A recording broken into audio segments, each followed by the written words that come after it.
欢迎来到太难了吧。この番組は双子星三冠王の提供でお送りします。豆花是台南大街小巷都可以看到的甜品。那我们今天就要挑战在家自己制作咯。如果有兴趣的人就继续看下去吧。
怎么样？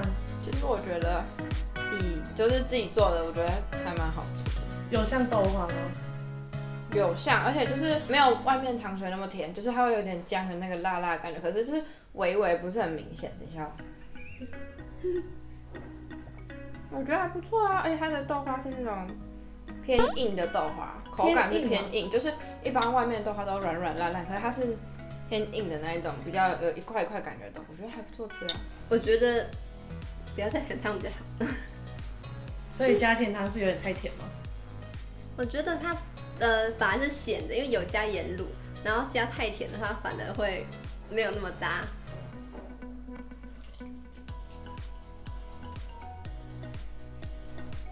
超像豆腐，超级像豆腐。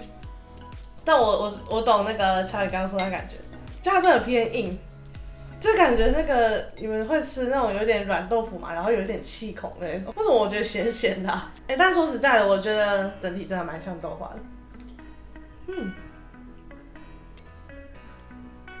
我喜欢，但豆花有点疑惑，有点太硬了。然后因为它咸咸的，所以就更像豆腐的感觉，蛮苦的。但我觉得算蛮成功，就是我觉得有那个感觉。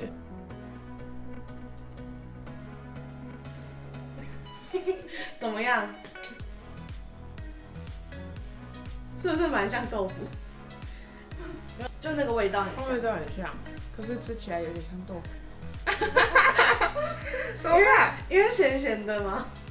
它有那个口感，也很像豆腐。我觉得我在吃豆腐，那都还可以，但是口感就很像豆腐。那这样你觉得有成功吗？有，算蛮成功。我觉得可以再甜一点。吃甜的，我觉得很甜，好像蛋花、啊。这也是的蛋花汤。如果大家喜欢我们今天影片的话，就请按赞、订阅、分享。开启小铃铛，拜拜。